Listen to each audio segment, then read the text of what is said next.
എന്നൊക്കെ പപ്പു വലിച്ചുകൊണ്ട് ഇറക്കണ ഒരു മാമണ്ടായിന്. ഈ പപ്പു വലിച്ചുകൊണ്ട് ഇറക്കുന്ന ആ മാമയൊന്നും മരിക്കോട് കുപ്പായിട്ടില്ല. ഒരു കല്ലമാല അങ്ങനെ ഉണ്ടല്ലോ. അങ്ങനെ കുപ്പായിടാൻ പാടില്ലേ, അനുവാദമില്ലേ അവർക്ക്. സ്ത്രീജനങ്ങൾ ഐതിഹാസികമായ സമരം തന്നെ. അന്നത്തെ ഗവൺമെന്റിനെതിരിൽ ശക്തമായ മുന്നേറ്റം നടത്തി. കുപ്പായമിടാനുള്ള സ്വാതന്ത്ര്യം വാങ്ങിയപ്പോൾ ഇപ്പോ മുകുന്ദൻ സാറും അതുപോലെ തന്നെ സക്കറിയ സാഹിബും സാഹിബല്ലേ അതുപോലെ തന്നെ ചേക്കമ്പകാരക്കുന്നും എന്നല്ല കായിട്ടിനോടത്തൊക്കെ എഴുതുന്ന ഓ ഗ്രൂപ്പുകാരനും അതൊന്നും വായിക്കാൻ പറ്റാത്ത സംസ്കാരം. ഇറ്റങ്ങളൊക്കെ എവിടെ നിന്നാണ് ഈ കുറേ സംസ്കാരം പഠിച്ചത്? മഹാനായ AP അബൂബക്കർ മുസ്ലിയാർ വ്യക്തിപരമായിട്ടൊരു മനുഷ്യനാണ്. അയാളെ നമ്മൾ ദൈവികമായിട്ടൊന്നും വളർത്തുന്നത്, എങ്കിലും ഒരു മാന്യനായ പണ്ഡിതനാണ്. അദ്ദേഹത്തെ സംബന്ധിച്ചൊക്കെ ഈ ഓ അബ്ദുള്ള എന്ന് പറയുന്ന ആ സാധു മാതൃഭൂമിക്കാരന്റെ ചെലവില് എഴുതി നിറക്കുന്ന വിഷാംശം യഥാർത്ഥത്തിൽ നമ്മൾ കണ്ണിരിക്കേണ്ടവിടെ തെറ്റീന്. നമ്മൾ കണ്ണിരിക്കേണ്ടവിടെ തെറ്റീന്. അതൊക്കെ മിസ്മി കൂട്ടിയിട്ട് നിർത്താൻ കഴിയും. ബേജാറാവൊന്നും വേണ്ട. കാരണം എന്താ, മലപ്പുറം എഡിഷനിലാണ് സാധാരണ സാധു എഴുതല്. അപ്പൊ മറ്റോടത്തുനിന്ന് പിരിച്ചുവിട്ട് ഇപ്പൊ ഇങ്ങനെ പ്രേതം പോലെ അടുക്ക എവിടെ ഇല്ലല്ലോ. മാധ്യമത്തിൽ നിന്ന് പിരിച്ചിട്ട് ഇപ്പൊ ഇങ്ങനെ പ്രേതം പോലെ അടുക്ക കിട്ടുന്നോടത്ത് കയറാനുള്ളത്. പ്രേതം അങ്ങനെ കിട്ടുന്ന ഏതെങ്കിലും തടിമ കയറലാണല്ലോ. ഫ്രീലാൻഡ് പത്രപ്രവർത്തന അപ്പൊ കായിട്ടിനോടത്ത് അതിന്റെ പച്ചമലയാളം പറയാം. കായിട്ടിനോടത്തൊക്കെ കായിക്കാൻ വേണ്ടിയിട്ട് ഇതാണ്. ആണല്ലേ അതിന്റെ പച്ചമലയാളം. ഇതേ ഫ്രീലാൻഡ് പത്രപ്രവർത്തനം പറഞ്ഞാൽ എന്താ അതിന്റെ അർത്ഥം? കായ് ആരാ തോരെ തരുന്നവനൊക്കെ ഇല്ല. എന്നാലേ ശരിക്കും നമ്മൾ സുന്നത്ത് ജമാഅത്തിന്റെ ആളുകൾ ഇനിയെങ്കിലും ഒന്ന് കണ്ണീച്ചോടത്തേക്ക് എത്തിയിരുന്നു. എന്തുകൊണ്ട്? ശരിക്കും യൂണിറ്റ് തോറും SYS SSF യൂണിറ്റുകൾ ഇതിനെതിരിൽ പ്രതിഷേധമറിയിച്ചുകൊണ്ട് മാതൃഭൂമി മാനേജിംഗ് എഡിറ്റർക്കും മാതൃഭൂമി പ്രസിദ്ധീകരിക്കുന്ന കമ്മിറ്റിക്കും കത്തയക്കേണ്ടിയിരിക്കുന്നു. നിങ്ങൾ പത്രം വിൽക്കലാണ് ലക്ഷ്യമെങ്കിൽ മുസ്ലിംകളിൽ 90% വരുന്ന സുന്നികളിൽ 60%ത്തെയും പ്രതിനിധീകരിക്കുന്ന AP വിഭാഗത്തിന് ഈ നിരക്ക് പ്രകോപിപ്പിച്ചാൽ നിങ്ങൾക്കെതിരെ ഞങ്ങൾ നീങ്ങും. പിറ്റേന്നോനെ എഴുതൂല. കാരണം ഓർക്ക് കച്ചവട പ്രശ്നം. മാതൃഭൂമിക്കാരനും മനോരമക്കാരനൊക്കെ കച്ചവട പ്രശ്നം. കച്ചവടം പോകുന്നു. എന്ത് സംസ്കാരശൂന്യമായ ഒരു മനുഷ്യൻ, ഒരു താഴെക്കട ഒരു ഹരിജൻ പറയാത്ത ഭാഷയിൽ മഹാന്മാരായ പണ്ഡിതന്മാരെ എന്തിനാണ് പരസ്യമായി ഈ രംഗപ്രവേശനത്തിനും സ്ത്രീകളുടെ ഈ അഴിഞ്ഞാട്ടത്തിനും അനുവാദം കൊടുക്കാൻ? അതിന് മേമ്പൊടിക്ക് സ്ത്രീ പള്ളി പ്രവേശനം എന്ന് പറയും ചെയ്യും. മേമ്പൊടിക്ക് അതിന് വലിയ കമ്പൊന്നുമില്ല. പള്ളി പ്രവേശം മാത്രമൊന്നുമല്ല വിഷയം. ഈ സാധുക്കളെ അകത്തളത്ത് കുടുങ്ങി. അത് രസാണ്. അകത്തളത്ത് കുടുങ്ങിയ കഥ. വിഷയം എന്താ? വിഷയം വെച്ചത് സ്ത്രീ സമത്വം വിഷയം വെച്ചു. ഈ സാധുക്കൾ മനസ്സിലാക്കി സ്ത്രീ സമത്വം എന്ന് പറഞ്ഞാൽ ആണുങ്ങൾ പള്ളിയിൽ വരും പോലെ പെണ്ണുങ്ങളും പള്ളിയിൽ വരണം എന്ന് പറയലായിരിക്കും ഈ വിഷയത്തിന്റെ ചുരുക്കം. BJP-ക്കാരായ ഏഷ്യാനെറ്റുകാർക്ക് നിങ്ങൾ പള്ളിയിൽ പോയാൽ എന്തേ കൂട്ടരെ, പള്ളിയിൽ പോയില്ലെങ്കിൽ എന്തേ കൂട്ടരെ? ഇസ്ലാമിനെ ആകെ കുട്ടിച്ചോറാക്ക, കാട്ടാന കയറിയ കരിമ്പും കൂട്ടം പോലെ ആക്കുക. ഓലെ ലക്ഷ്യമാണ് ഇസ്ലാമിനെ ആകെ ചവിട്ടി പറച്ച് ഒന്നരം പടിയാക്കുക. ഓലെ ഉദ്ദേശം അതാണ്. അപ്പൊ ഈ സാധുക്കൾ കയറി ഇത് കിട്ടിയ പൗതി കിട്ടാത്ത പൗതി ഇതിപ്പോ ഇനി കിട്ടൂല, ഇത് നല്ലൊരു വിജയമാണ്. എന്തായാലും ഈ ഉഗ്രവാദികളെ തിരുത്തിയെടുത്ത് പൊരിച്ച നമുക്ക് ഏഷ്യാനെറ്റിലാകുമ്പോ എല്ലാവരും ഇങ്ങനെ കാണും ചെയ്യുമല്ലോ ലോകത്ത്. അങ്ങനെ എല്ലാരും വിളിച്ചു. മുജാഹിദീങ്ങളെ വിളിച്ചു, ജമാഅത്തുകാരെ വിളിച്ചു, NDF-കാരെ വിളിച്ചു. ഇങ്ങനെ തുടങ്ങിയിട്ട് യുക്തിവാദികളെ വിളിച്ചു. പിന്നെ ഏതാനും വിളിക്കാൻ പറ്റൂലല്ലോ. യുക്തിവാദികളെ വിളിച്ചു, സുന്നിയാളെയും വിളിച്ചു. പിന്നെ ഈ സക്കറിയാന്റെ ആളുണ്ട്, മറ്റേ മോഹനോന്റെ ആളുണ്ട്, മറ്റൊരാളും ഒക്കെ ഉണ്ട്. എല്ലാരും ഉണ്ട്. സുന്നിയാളാരും പോയില്ല. കാരണം എന്താ? പോവാൻ പറ്റൂല. അതുകൊണ്ട് തന്നെ ഒരു ചെറുപ്പക്കാരിയായ ഒരു യുവതി, ഒരു പെൺകുട്ടിയാണ് ഈ ചർച്ച നയിക്കുന്നത്. നായിക അവളാണ്. പിന്നെ ഇതില് ആണും പെണ്ണും യാതൊരു യോജനയില്ല. പറയും പോലെ തന്നെ പെണ്ണ് സ്വാതന്ത്ര്യാക്കലാണ് ഉദ്ദേശം. ശരിക്ക് സ്വാതന്ത്ര്യാക്കൽ തന്നെയാണ് ഉദ്ദേശം. അതിനങ്ങനെ ആ സ്വാതന്ത്ര്യം അവിടെങ്കിലും ഏത് ഈ ചർച്ച ചെയ്യുന്ന അകത്തളത്തിന്റെ നാലുകെട്ടിന്റെ ഉള്ളിലെങ്കിലും ആ സ്വാതന്ത്ര്യം വരുത്തിയെന്നുള്ളവർക്ക് ഏത് ഹനീഫ് മൗലവി കായക്കോടി ഇവിടെ ഇരിക്കുമ്പോൾ അതിന്റെ ഇടത്തും വലത്തും മുന്നിലും പിന്നിലും ഒരു ഹിന്ദു, ഒരു ക്രിസ്ത്യാനി, ഒരു യുക്തിവാദി, ഒരു മോക്കനത്തോട് ഇങ്ങനെ നാല് പുറത്തു നാലെണ്ണത്തിന് അവതരിപ്പിച്ചു. പുറത്തൊരു താടി അടിച്ച തൊഴിലുകാരൻ കുട്ടിയുണ്ട്, അതും പോയി കുടുങ്ങിയത്. അത് തന്നെ അന്നെ തൊപ്പിട്ട് അതാ താടിയല്ല, താടി അനീപക്കുണ്ട്. എന്ത് വാദം, എന്താ അങ്ങക്ക് വല്ല കറിയുന്നോ? ഇവരൊക്കെ മനസ്സിലാക്കി എന്താണെന്നറിയോ? പെണ്ണിന് പള്ളി പ്രവേശനം അനുവദിക്കണം എന്ന് ശക്തിയായിട്ടാണ് വാദിക്കാം. അവിടെ ചെന്ന് ഇവര് സ്ത്രീ സ്വാതന്ത്ര്യമാണല്ലോ പറയണത്. മഹാനായ ശൈഖുനെ വിളിച്ചിട്ട് അല്ലോ നിങ്ങൾ വന്നില്ലല്ലോ, വലിയ സങ്കടമായി ഞങ്ങൾക്ക്. ഇങ്ങനെ ഒരു പെണ്ണാണ് ഇത് നയിക്കുന്നതെന്നും കൊണ്ടും അതുപോലെ തന്നെ പെണ്ണുങ്ങളും ആണുങ്ങളും ഒരുപാട് കൂടിയാണെന്നുള്ളതുകൊണ്ട് പറ്റിയ ആണോ നിങ്ങൾ വരാത്ത? അത് തന്നെയാണ് വരാൻ. നിങ്ങൾ ദുഃഖിച്ചുകൊണ്ടൊന്നും കാര്യമില്ല, അങ്ങനെ പാടില്ല. ഇസ്ലാമിൽ അങ്ങനെ ചരിത്രമില്ല. അങ്ങനെ ഇത്ര പ്രധാനപ്പെട്ട ഒരു വിഷയം ഒരു പെണ്ണ് നയിക്കുന്ന ചരിത്രമില്ല. അങ്ങനെ ആണും പെണ്ണും കൂടി ഇരുന്നിട്ട് ചർച്ച ചെയ്യൽ ഇസ്ലാമിലില്ല. പച്ചയിട്ടങ്ങനെ ഇഞ്ചി അടിച്ച വരുമ്പോ പോലെ കേട്ടിട്ടേ. കാരണം ഒരു ഹെറാ സമ്മേളനത്തിൽ ഇങ്ങനെ ഒന്നിച്ചു കൂടി ഇരുന്നു ഓൽക്ക് പറയാൻ പറ്റൂല. ഓൽക്കത് പറയാൻ പറ്റൂല. ഒരു ഹെറാ സമ്മേളനത്തിൽ അങ്ങനെ ഇരുന്ന് ആണും പെണ്ണും ഒന്നിച്ച് എന്റെ ഫോട്ടോ വേണമെങ്കിൽ നമുക്ക് ഇവിടെ കാണാനുണ്ട്. അതിന് പാടില്ല. അത് കാരണം മറ്റേ പുരോഹിതന്മാരെ ധിക്കരിച്ചത് കൊണ്ട് ഒരു പുരോഗമിച്ചല്ലോ, ഒരു ആ പുരോഹിതനെ ഇവിടെ. പക്ഷെ അവിടെ പള്ളി പ്രവേശം ചർച്ചയൊന്നുമില്ല. സാധു മിസ്കിമാർ അവിടെ ആകെ പെണ്ണിന് സ്വാതന്ത്ര്യമുണ്ടോ, സമത്വമുണ്ടോ? സമത്വമല്ല. ആരറിഞ്ഞ് സമത്വമല്ല, അത് അസാധ്യമാണല്ലോ. പ്രവേശനത്തിന്റെ കാര്യത്തിൽ മാത്രം പുരോഗമനവും സ്ത്രീപക്ഷപാതവും പറയുന്ന ആളുകളൊന്നും തന്നെ സ്ത്രീയുടെ ഒരവകാശവും അംഗീകരിച്ചു കൊടുക്കുന്നില്ല. അതുകൊണ്ട് തന്നെയാണ് അവർ ഈ പള്ളി പ്രവേശനത്തിൽ കിടന്ന് വട്ടം കറങ്ങുന്നത്. കാരണം പണ്ട് കാലത്ത് കുഞ്ഞായി മൂലയാരും അങ്ങാത്തത്തിനും കേട്ടിട്ട് ഞങ്ങള് ഈ കുഞ്ഞായി മൂലയാരുള്ള കാലത്ത് ഇങ്ങനെ ഒരു ചർച്ച അറിഞ്ഞീനി. അപ്പൊ അന്നുണ്ട് ചില ഒറ്റപ്പെട്ട ചില പെണ്ണുങ്ങൾ എന്തായാലും വേണ്ടിയില്ല, പെണ്ണിന് എന്തിനു കുറവാ? ഏത് മറ്റേ ആ പെൺകുട്ടി അറിഞ്ഞേക്കാ, യുക്തിവാദി കുട്ടി പറഞ്ഞില്ലേ? പക്ഷെ പറഞ്ഞപ്പോ സാധു നൊളോച്ചിന് വേറെ കേസ്. അപ്പൊ ഞാൻ അവിടെ ഉണ്ടെങ്കിൽ ചോദിക്കുവാൻ എന്തിനാ കുട്ടിയേക്ക് നൊളോച്ചിന് ഇള്ളു പറഞ്ഞൂടെ? അവിടെ തന്നെ പെണ്ണ് പോരാച്ചോളാന്നുള്ളതിന് അതിന് തന്നെ തിരിയും. എന്തോ പറയുമ്പോ ജനങ്ങളുടെ ഏത് സിമ്പതി കിട്ടാൻ വേണ്ടിയിട്ടാണ്. ഒന്നുമല്ല, അതാണ് പെണ്ണ്. ശരിക്ക് പെണ്ണ് എന്ന് പറയണതാ. ഒന്ന് പറഞ്ഞ രണ്ടാമത്തേന് കണ്ണീരൊൽപ്പിച്ച കാര്യമാണ്. അബല എന്ന് ഞാൻ പറയണേ നിങ്ങൾക്ക് ദേഷ്യം ഉണ്ടെങ്കിൽ ഞാനത് പറയണില്ല. ആ കുട്ടി എന്തിനാ കരഞ്ഞത്? ആ കാര്യം എല്ലാ പെണ്ണിന്റെ അടുത്തുണ്ട്. എന്തോ ഒരു കുറവ് ആട്ടെ, ശരിക്കട്ടെ. എവിടെ തീനിപ്പോ നമ്മൾ പറഞ്ഞിട്ട് മൂല്യാര് മറുവശത്ത് ഏത് AP ഗ്രൂപ്പിൽ കുഞ്ഞായി മൂല്യാര് AP ഗ്രൂപ്പിൽ അന്നത്തെ തീവ്രവാദി സുന്നിയായിരുന്നു. അങ്ങനെ രാജാവിന്റെ നേതൃത്വത്തിൽ പെണ്ണൊന്നുമല്ല ചർച്ച സംഘടിപ്പിച്ച ആരാണ്? നാട്ടുരാജാവായിരുന്നു മങ്ങാട്ടത്തിന്റെ നേതൃത്വത്തിൽ. മത്സ്യക്ക പുരുഷൻ എന്ത് ചെയ്യുന്നു മാനോടും ചെയ്യുന്നൊക്കെ പെണ്ണിനോടും ചെയ്യാൻ കഴിയുന്നത്. കയ്യൂലെന്ന് മൂല്യാര് കയ്യൊന്ന് പെണ്ണു എന്നാ നോക്കാറുണ്ട്. ആയിക്കോട്ടെ ബിസ്മിട്ട് രണ്ടു കൂട്ടരും. അതൊരു പുതുമ തന്നെയാണല്ലോ. ആദ്യം തന്നെ മൂപ്പരെന്താക്കി ബിസ്മി കൂട്ടി എല്ലാവരും മാറിക്ക് പിന്നീട് മാറി ഒരു വരകരച്ച് ഇവിടെ കിട നിന്ന് ഇങ്ങോട്ട് മാറിക്കാണുന്നു. ഈ പരമ തട്ടാതെ അപ്പുറത്തെത്ര മൂത്രം പറഞ്ഞു. ഈ പെൺകുട്ടി ഇരുന്നിട്ട് ഇങ്ങനെ ബസർക്കാണ്. ഇത് ഇവിടെ നിന്ന് മാറ്റിയ കാൽമ കൂടെ ഒഴിച്ചൂലേ? ഒന്നാമത്തെ പോയിന്റ് തന്നെ 100% പരാജയപ്പെട്ടു. അതോടുകൂടെ സ്ത്രീ സമത്വവാദം അവിടെ അവസാനിച്ചു.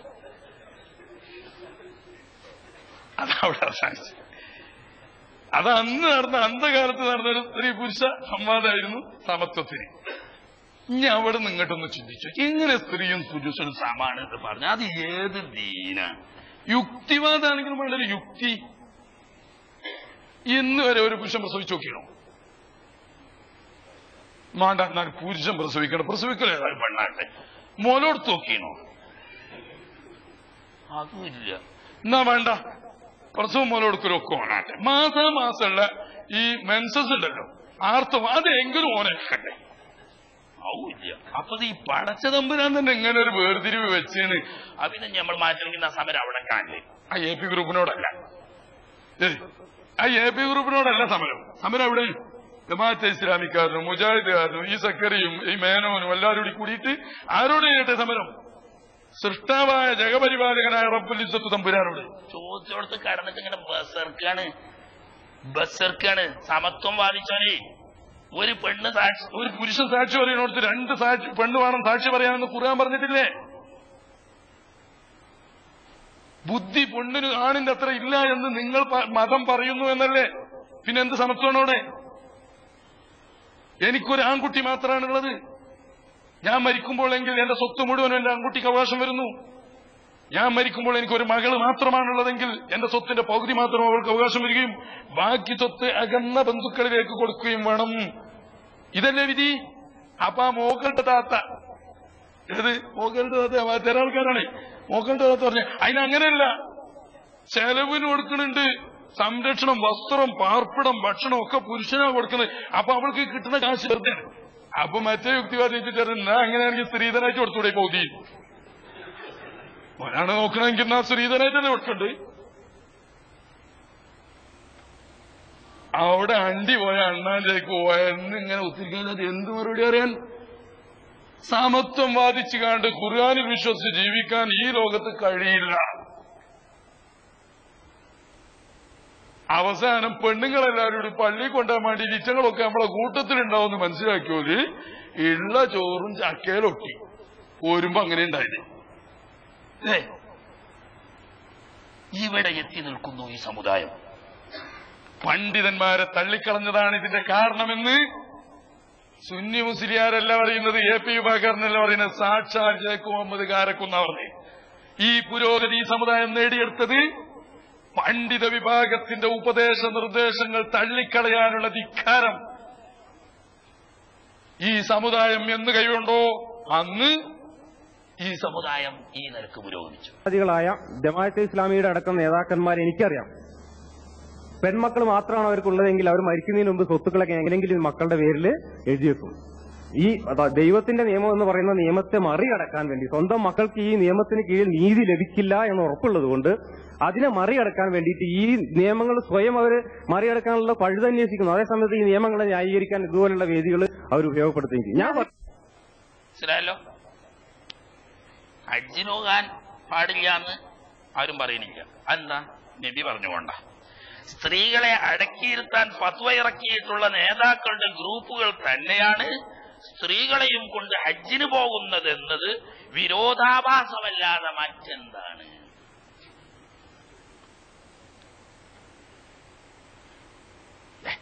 മുജാഹിദുകാരന് ആദ്യം തന്നെ അതിന്റെ തലച്ചോറ്റിൽ രഹസ്യം കയറിയതാണ്. ഐച്ചക്ക് തലയില്ല. ജമാഅത്താണെങ്കിൽ ആകെ ഒട്ടാകെ ഖലഖസമാവാത്തിയാക്കലാണ് ഒരു ഉദ്ദേശം. അതുകൊണ്ട് അച്ഛനെയും കഥല്ല.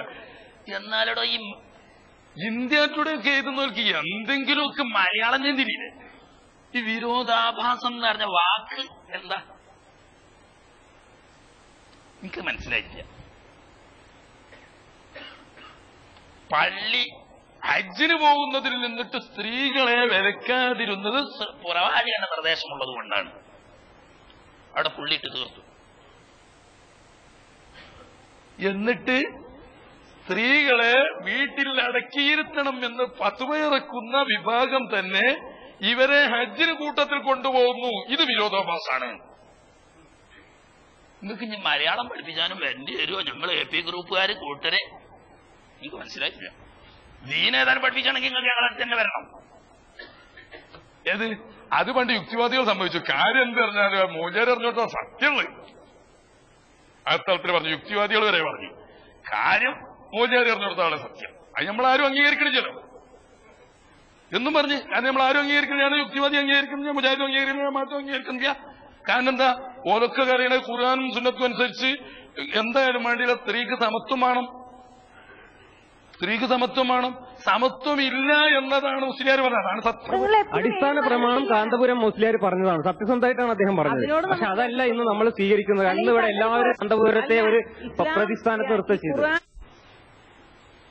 എന്നാ അച്ഛന്റെ കഥ പോട്ടെ, അവരെ പിന്നെ ആദ്യം തന്നെ നമ്മൾ തള്ളീന്. അതേ സമയത്ത് ഈ മലയാളം എന്തെങ്കിലും തിരിയണ്ടേ? എന്തായി പറഞ്ഞ് നിങ്ങൾക്ക് ഞാൻ ഒന്നുകൂടി വായിച്ചുതരാം. ഏത് സ്ത്രീകളെ മക്കയിലേക്ക് ഹജ്ജിന് പോകുന്നതിൽ നിന്നിട്ട് തടയരുത് എന്നത് പ്രവാചക നിർദ്ദേശമാണ്. എന്നിട്ട് പിന്നെ പറയുന്നത് എന്താ? പിന്നെ പറയുന്നത് സ്ത്രീകളെ അടക്കിയിരുത്താൻ ഫത്വ ഇറക്കിയിട്ടുള്ള നേതാക്കളുടെ ഗ്രൂപ്പുകൾ തന്നെയാണ് സ്ത്രീകളെയും കൊണ്ട് ഹജ്ജിന് പോകുന്നത് എന്നത് വിരോധാഭാസമല്ലാതെ വെച്ചെന്താണ്? മനസ്സിലായില്ല. എനിക്ക് മനസ്സിലായില്ല. ഇത് വല്ല വഹാബി എഴുതി കൊടുത്തതാകാനേ സാധ്യതയുള്ളൂ. ഇതൊരു വഹാബി എഴുതാനേ സാധ്യതയുള്ളൂ. കാരണം മലയാളത്തിൽ സാധനം ഇന്ത്യ ടുഡേ ആണെങ്കിലും ആ എഴുതിയത് ഏതോ മൗദൂദിയോ അല്ലെങ്കിൽ മുജാഹിദോ ആണ്, അല്ലാതെ അങ്ങനെ വരില്ല. ഇത് ഞാൻ അതിലൊന്നും കട്ടിട്ടില്ല. ഞാൻ വേണമെങ്കിൽ അത് വേണമെങ്കിൽ അതിന്റെ കണ്ണു പിടിച്ചോളി. ഞാൻ അതിലൊന്നും കട്ടിട്ടില്ല. അത് അങ്ങനെ തന്നെ എഴുതിയിട്ടുള്ളൂ. എന്നാലേ മഹാനായ മുഹമ്മദുർ റസൂലുള്ളാഹി സ്വല്ലല്ലാഹു അലൈഹി വസല്ലം തങ്ങളുടെ തിരുസുന്നത്തിലും ലോകരക്ഷിതാവായ റബ്ബുൽ ആലമീനായ തമ്പുരാന്റെ വിശുദ്ധ ഖുർആനിലും പറഞ്ഞതെന്തോ അത് അനുസരിക്കണമെന്നും ആചരിക്കണമെന്നും അനുഷ്ഠിക്കണമെന്നും പറയുകയാണ് പണ്ഡിതന്മാർ ചെയ്യുന്നത്. ഇതിന് മതവ്യാപാരികളായ പുരോഹിതന്മാരുടെ ഫത്വ എന്ന് പറഞ്ഞ് നിങ്ങൾ തരം താത്തിയാലും ഞങ്ങൾക്ക് യാതൊരു പരാതിയുമില്ല. അല്ലാഹു ഖുർആനിൽ പറഞ്ഞത് وقرن في بيوتكن ولا تبرجن تبرج الجاهلية الأولى وأقمنا الصلاة എന്ന് ഖുർആനാണ്. സൗന്ദര്യം പ്രദർശിപ്പിച്ച് നിങ്ങൾ പരസ്യമായി രംഗത്തിറങ്ങരുത്, വീട്ടിലിരിക്കണം, എന്നിട്ട് നിങ്ങൾ നിസ്കാരം നിലനിർത്തുകയില്ല. രണ്ടുപരായത്തിലാ പറയണത്. വീട്ടിലിരിക്കാൻ പറഞ്ഞ് നിസ്കാരം നിലനിർത്താൻ പറയുമ്പോൾ വീട്ടിൽ വെച്ച് നിസ്കരിക്കണം എന്നല്ലേ അതിന്റെ നിർദ്ദേശം? എന്നാലേ അപ്പൊ അനീഫ് മൗലവിക്ക് ഒരു സംശയം. സെന്റ് പൂശി സൗന്ദര്യം പ്രദർശിപ്പിച്ച് ശരിയായ നിരക്ക് ഔറത്ത് മറക്കാതെ പോകരുത് എന്ന് ഷാഫി ഇമാം പറഞ്ഞല്ലോ. അപ്പൊ അങ്ങനെയൊക്കെ ആയ ജുമാക്കും ജമാഅത്തിനും പോകാന്നല്ല പറഞ്ഞതിന്റെ അർത്ഥം. എന്താ ലാത്തം ഇമാ അല്ലാഹി മസാജിദ് അല്ലാഹ് അള്ള പറഞ്ഞു, അതിന്റെ റസൂല് പറഞ്ഞല്ലേ. അപ്പൊ അള്ളി റസൂല് രണ്ട് ഗ്രൂപ്പാ. അള്ളി റസൂല് രണ്ട് ഗ്രൂപ്പാ. അള്ളാ അറിയണ് വഖർനബീബുയൂത്തിക്കുന്ന അതിനെതിരിലാണ് ജമാഅത്തുകാരനും മുജാഹിദുകാരനും ഓ അബ്ദുള്ള സാഹിബും ഷേഖ് അഹമ്മദ് മൗലവിയും പിന്നെ തുടങ്ങിയിട്ട് ഈ പറയുന്ന യുക്തിവാദികൾ ഉൾപ്പെടെയുള്ളവരൊക്കെ ശബ്ദിക്കുന്നത് എന്തിനെതിരാണ്? എ പി അബൂബക്കർ മുസ്ലിയാർക്കോ സുന്നി ജമിയത്തുൽ ഉലമക്കോ എതിരിലല്ല. ഖർനബീബുയൂത്തിക്കുന്ന അതിനെതിരിലാണ് ശബ്ദിക്കുന്നത്. നിങ്ങൾ വീട്ടിലടങ്ങിയിരിക്കണം എന്ന നിർദ്ദേശം കാലികമായി അപ്രസക്തമാണ്. അത് കാലഹരണപ്പെട്ടിരിക്കുന്നു. പഴയ ഗോത്രഭരണം നടത്തിയിരുന്ന അന്ധകാലത്ത് നടന്നിരുന്ന ചില നിയമങ്ങളും ഉപദേശങ്ങളുമാണ് ഇന്നത് വലിച്ചെറിയേണ്ടിയിരിക്കുന്നു. കാലം പുരോഗമിച്ചതനുസരിച്ച്, ലോകം പുരോഗമിച്ചതനുസരിച്ച് നിയമങ്ങൾ തിരിച്ചെഴുതണം, മാറ്റിയെഴുതണം. മാറ്റുവിൻ ചട്ടങ്ങളെ എന്ന് പണ്ട് പാടിയില്ലേ വിപ്ലവഗാനം. ഇല്ലെങ്കിൽ എന്ത് മാറ്റുമീ ജനത നിങ്ങളെ താൻ. വാക്കങ്ങനെ എന്തെങ്കിലും ആശയം അതാ കവിന്റെ. ഈ നിയമങ്ങളും ചട്ടങ്ങളും നിങ്ങൾ മാറ്റുന്നില്ലെങ്കിൽ ഈ ജനത നിങ്ങളെ സ്ഥാനത്ത് നിന്ന് മാറ്റും എന്ന് പഴയ കവി പാടിയത് വിപ്ലവഗാനം. ആ വിപ്ലവഗാനം ഇന്ന് ഖുർആനിനെതിരിൽ, തിരുസുന്നത്തിനെതിരിൽ ജമാഅത്തെ ഇസ്ലാമിക്കാരൻ കൊടിപിടിച്ചുകൊണ്ട് മുജാഹിദുകാരുടെ പിന്നിൽ നടന്ന് യുക്തിവാദികളോടൊന്നിച്ച് മാറ്റുവിൻ ചട്ടങ്ങളെ എന്ന് പറയുമ്പോൾ യാഥാസ്ഥിതികരായ ഞങ്ങൾ പറയുന്നു അരുത് കേട്ടലേ അരുത്. അള്ളാഹുവിന്റെ വിധിയിൽ മാറ്റാൻ നമുക്ക് വകുപ്പില്ല. അള്ളാഹ് അങ്ങനെ പറഞ്ഞിരുന്നില്ല. ശരി, എന്നാ മുഹമ്മദ് നബി പറഞ്ഞ ഇമാ അള്ളാഹു സാജിദുള്ളാന്നാണല്ലോ പള്ളിയെ ഗുണങ്ങൾ തടയരുത്. അപ്പൊ അള്ളാഹ് പറയും നിങ്ങൾ പോകരുത്, കുട്ടികളെ പള്ളിയിൽ പെരയിലിരുന്നോളി. റസൂല് പറയുന്നത് അല്ല പോയിക്കോട്ടെ നിങ്ങൾ തടയരുത്. റസൂല് രണ്ട് ഗ്രൂപ്പാ.